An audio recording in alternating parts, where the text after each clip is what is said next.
चिदानन्दरूपा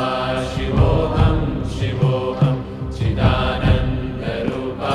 शिवोऽहं शिवोऽहं न पुण्यं न पापं न सौख्यं न दुःखं न मन्त्रो न तीर्थं न वेदा न यज्ञः अहं भोजनं नैव भोज्यं न भोक्ता चिदानन्दरूपा शिवोऽहं शिवोऽहं चिदानन्दरूपा शिवोऽहं शिवोऽहं चिदानन्दरूपा शिवोऽहं शिवोऽहं न मे मृत्युशङ्का न मे जातिभेदः पिता